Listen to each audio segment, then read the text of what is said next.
When the Warriors decide to add some firepower and get Jimmy Butler in the lineup, this shows what he's capable of. Last night was the 184th time in Steph Curry's career that he scored 35 or more points in a game, but it was the first time in any of those games that he wasn't the Warriors' leading scorer. Udonis, you're going to have to break this down for us because, as Draymond said, we've heard playoff Jimmy, playoff Jimmy, playoff Jimmy. What makes it so this guy goes from pretty good in the regular season to elite in the postseason, and what does that unlock for Steph Curry? Ultra competitor. Ultra competitor. When the lights are the brightest, that's when Jimmy shines the lightest right now. If you look here, Steph has the ball. He throws it. Now freeze it here. Once this ball goes to Draymond right here, every defender should be face guarding their man. Draymond is a passer in this situation. He is not going to score. The first thing they did, return the hit.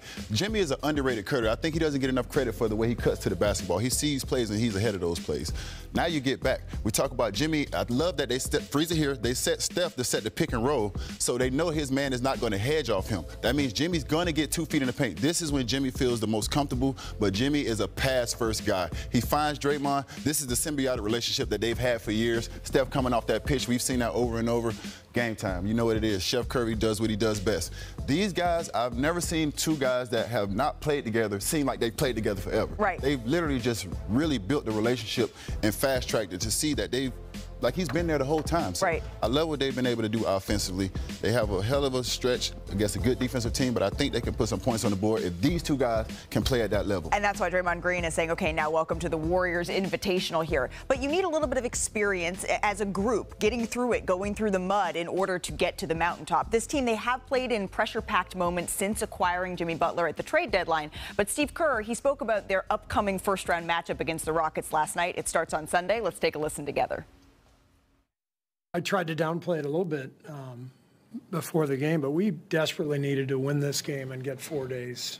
Our guys have been basically playing knockout games for about 3 weeks, and one high-level game after another. We get to go to work and try to beat a great team in a 7-game series. There's nothing better. Okay, so the Warriors have some experience in this matchup, and the odds makers are leaning in that direction. Golden State favored to win this series, according to ESPN Bet. Now, the Warriors are the second 7 seed to be favored over a 2 seed in the first round in the last 30 years here. So, Draymond Green, remember a couple of days ago, guys, he said he wanted to make sure that we're not serving them 5 o'clock dinners, blending up their foods yet, right? He said we're not senior citizens. I like a 5 o'clock dinner. I do too, early for the digestion. We should say Steph Curry's 37. 35 years old for Jimmy Butler. Draymond Green is 35 as well. Do they have enough here? We know they have enough experience, but do they have enough to beat Houston? They have enough, absolutely. There's no doubt in my mind that they can beat Houston. This is not your average 7 seed. In fact, I kind of suggest eliminating the word seed from your Western Conference analysis. But the Rockets are going to be tough. I see a lot of people saying today, boy, this really worked out for the Warriors. They lost on Sunday, yeah, but now they get to play the Rockets and not the Lakers. I don't see it that way at all. I think this is going to be a really tough matchup for them. If for no other reason than Houston is big and strong in the interior. They do play Alper and Şengün, who's a little bit of a smaller size center, but they bring Steven Adams in there with them. They play together. We just saw Ivica Zubac. Ding, ding, ding. Just crush the Warriors in the interior on Sunday. He had 17 rebounds. Clippers killed them on the boards. Last night, Zach Edey, 17 rebounds. Memphis really won the boards.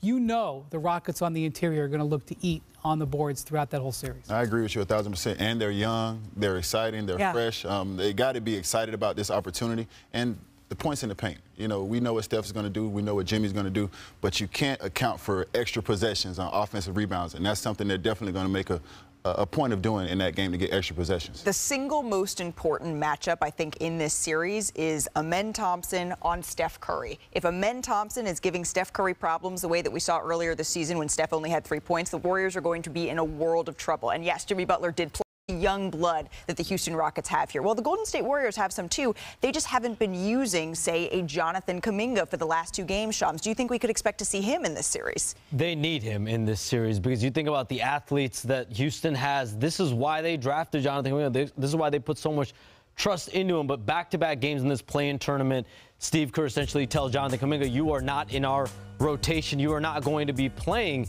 And this is something that Jonathan Kuminga has been really immune to over the course of his career.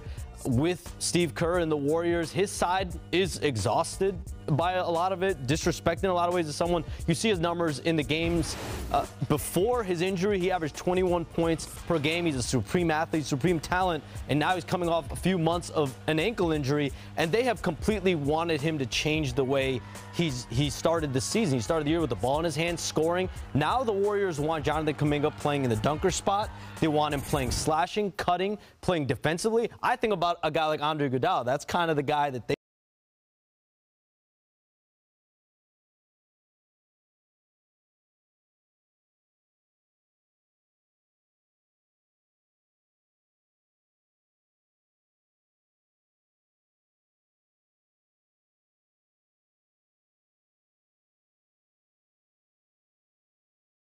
your series. We're going to go with Shane Battier this series. And as a teammate, you support Shane Battier. So if Jonathan Kuminga can stay engaged, stay mentally focused, he can help those guys in that locker room, and that's the last thing you don't want to do. You don't want to let your guys down, regardless of how you feel about the coach, regardless of how you feel about your minutes. You never want to let your guys down. So stay engaged, and your opportunity will come, and you can help this team. It's that stay ready so you don't have to get ready. And we've seen Steve Kerr over the course of series go to a guy in one and say, you know what, historically this is what Steve Kerr does. We need you here, we don't need you there. He's very matchup related in terms of that. But again, as much as Jonathan Kuminga could be the X factor, the ABC factor is that matchup with Steph Curry and Amen Thompson. Okay, obviously if you're a Rocket fan, you know Amen Thompson. You've become a big fan of Amen Thompson. If you're an NBA fan, you may know a little bit about him, but America is going to learn who Amen Thompson is. He's a star. In this next 2 weeks. You look at the athletes in the NBA, you're talking about top 1% in America. Amen Thompson is the top 1% of the top 1%. His athleticism is off the charts. We saw it when they played Steph Curry, what was that, 2 weeks ago, guys? Steph was 1 of 10 in that game. Thompson wouldn't let him free. All court long, he's got long arms, he's relentless, he fights over screens, he can kind of cover 2 people at once. His help and recover is elite. His ability to get back onto a player. They're going to use him on Steph. The big thing for the Warriors is going to be how can they get Amen Thompson off of Steph Curry? Because this is a type of defender that you just, I know Steph's played in the league for 17 years or whatever. He has not played in a full series against a player like this very often, especially a guy who's 15 years younger than him. And they have the depth, this Rockets team. Thompson, they've gone from 500 last season, Shams, to the 2nd seed in the Western Conference. What's fueled this turnaround? Even worse than that, when they traded away James Harden, they were at the dead set bottom of the NBA, and Rafael Stone, their general manager, in that front office, you have to give them credit. From the young players that they've drafted, guys like Amen Thompson, most recently, but Jalen Green, Alperen Sengun, Tari Eason, even guys like Cam Whitmore near the end of their bench that don't really get a chance to play. And then over the last couple of years, bringing in veteran players, whether it's Jeff Green, but even more notably, Dylan Brooks and Fred VanVleet. And the biggest move of all of that was Ime Udoka and his hiring. He's really the engine of this team, the leader of this team.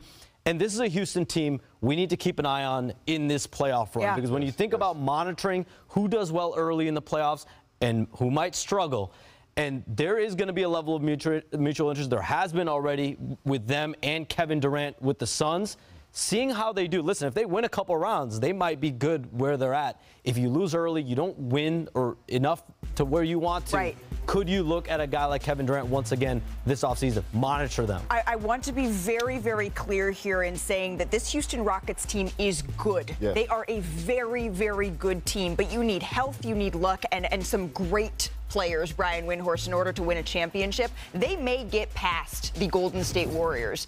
And do you think that they're a Kevin Durant away, potentially? I'm hearing that from Shams, and now my antennas are up. So I will say this. The one thing in discussing this with Rafael Stone, and not necessarily Durant, but discussing their plans with Rafael Stone and listening to what he said publicly, they want, if they're going to do an acquisition, which they didn't really do this year, they wanted to match the age of this group.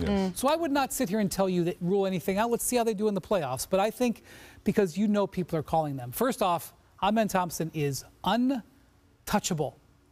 You can forget about him. But if they ever do make an acquisition, I think it would be something that would not be for a short term, that would fit with their team long term. And look, we're coming into this series. Jimmy Butler and Steph Curry, by most accounts, maybe not the Rockets' accounts, but by most accounts, are the 2 most talented players going into the series, the 2 most accomplished players going into the series. At some point, there was a belief that the Rockets may have to upgrade a little bit, but they believe that maybe they could have players that could be seen on that level, and maybe this next 2 weeks is going to demonstrate how close their stars are. We're going to dive even farther into this first-round matchup between the Golden State Warriors and Houston Rockets in just a little bit. Meanwhile, the Memphis Grizzlies, they await the winner of the Mavericks and the Kings game tonight. But we saw in that Warriors game, Ja Morant go down with that right ankle sprain. He did come back. He scored 4 points, but it wasn't quite enough. They will await that winner for tonight. But Shams, what can we expect in terms of his status for Friday's win or you're done game? Yeah, Malika, he is fully expected to be playing on Friday. He's undergoing treatment, I'm told, as we speak right now. This is one of the, to me, the grittier returns in game. That was a nasty ankle sprain that he had. He not once went to the locker room, though. He stayed on the bench. He stayed in the tunnel area, got that ankle stretched out, got treatment on it. It looked like he was getting it retaped at one point, and then we saw the camera turn to him. He was taking pills. I'm told there were anti-inflammatory pills that he was taking. So he got back on the floor, played. I thought it was a very valiant effort for him to even get back on the court. Yeah, the limp that he had coming back, it was a gritty effort from Ja Morant. Not quite enough for the Memphis Grizzlies, but they've got one more shot here, and they'll certainly need Ja Morant for that. Coming up here on NBA Today, we're going to tell you why the Magic advancing. It could spell some trouble here for the defending champs. We explain what matchup problems that could propose. And it's Elimination Day for the Bulls, the Heat, the Mavs, and the Kings. Which team has the most at stake if they head early to Cancun? We discuss. Plus, it's time to bring back one of our favorite segments, Udonis Haslam's hierarchy, this time of primetime playoff players. He ranks them. That's coming up. NBA Today will be back after this.